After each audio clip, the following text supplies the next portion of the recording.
Hello everyone! Today I'm going to be reading Chapter 3 of The Secret Garden.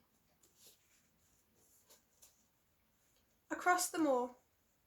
She slept a long time, and when she awakened, Mrs. Medlock had bought a lunch basket at one of the stations, and they had had some chicken and cold beef and bread and butter and some hot tea. The rain seemed to be streaming down more heavily than ever, and everybody in the station wore wet and glistening waterproofs. The guard lighted the lamps in the carriage, and Mrs. Medlock cheered up very much over her tea and chicken and beef. She ate a great deal, and afterwards fell asleep herself, and Mary sat and stared at her, and watched her fine bonnet slip on one side, until she herself fell asleep once more in the corner of the carriage, lulled by the splashing of the rain against the windows. It was quite dark when she awakened again. The train had stopped at a station, and Mrs. Medlock was shaking her. "You have had a sleep," she said. "It's time to open your eyes. We are at Thwaite Station, and we've got a long drive before us." Mary stood up and tried to keep her eyes open while Mrs. Medlock collected her parcels.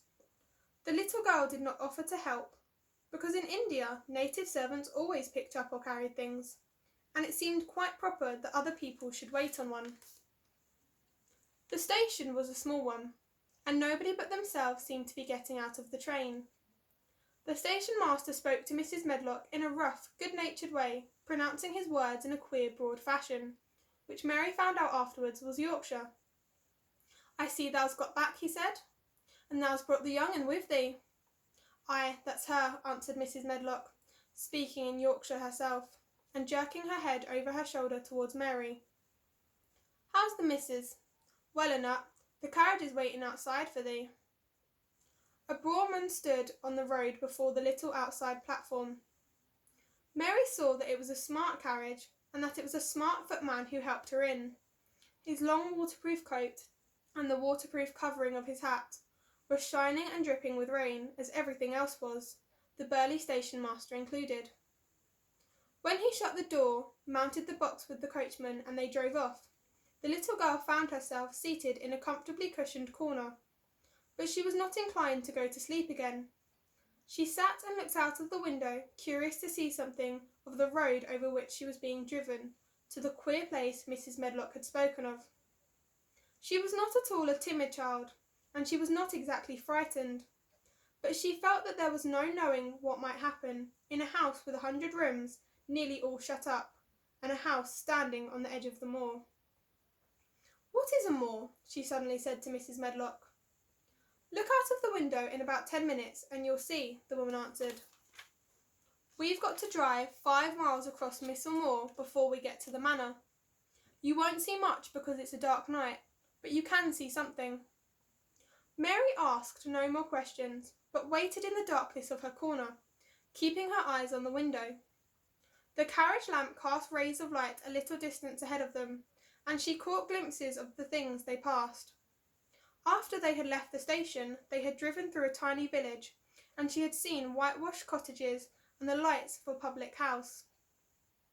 Then they had passed a church and a vicarage, and a little shop window or so in a cottage, with toys and sweets and odd things set out for sale. Then they were on the high road, and she saw hedges and trees. After that there seemed to be nothing different for a long time, or at least it seemed a long time to her. At last the horse began to go more slowly, as if they were climbing uphill, and presently there seemed to be no more hedges and no more trees. She could see nothing, in fact, but a dense darkness on either side. She leaned forward and pressed her face against the window just as the carriage gave a big jolt. "Eh, we're on the moor now, sure enough," said Mrs. Medlock.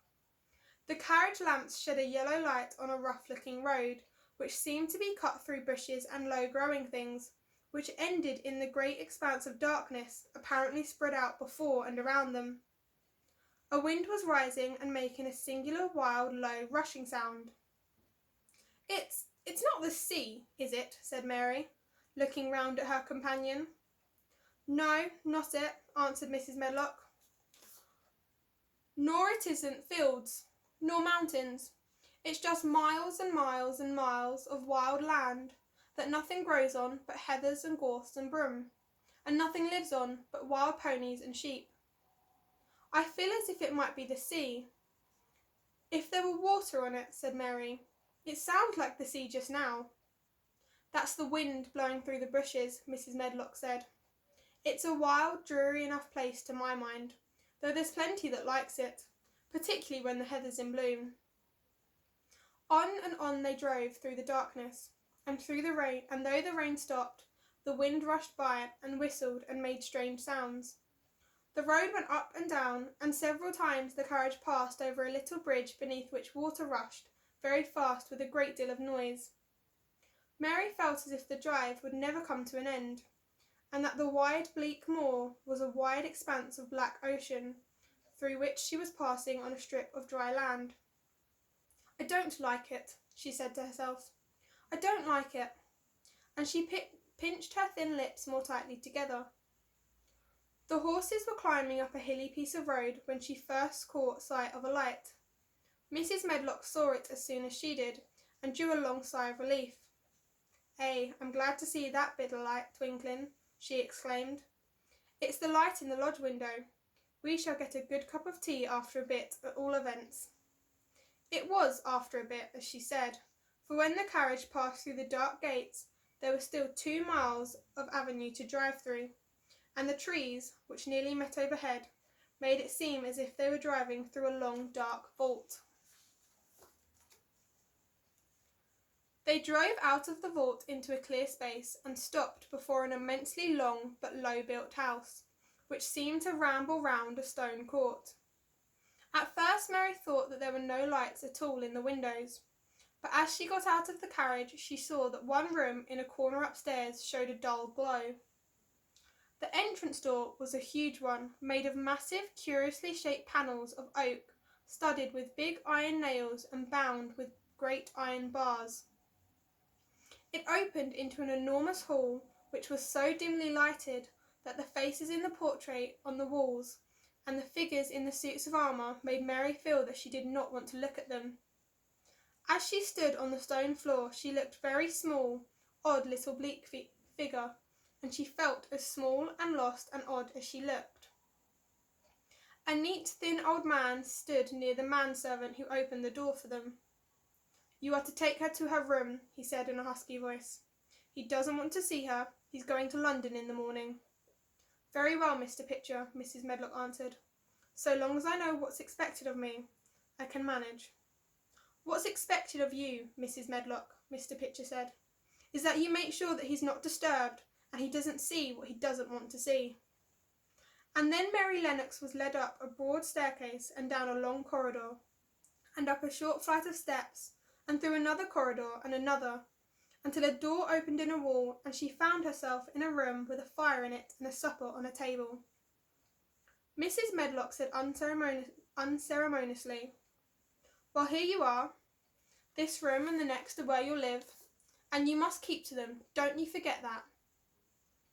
It was in this way Mistress Mary arrived at Misselthwaite Manor, and she had perhaps never felt quite so contrary in all her life.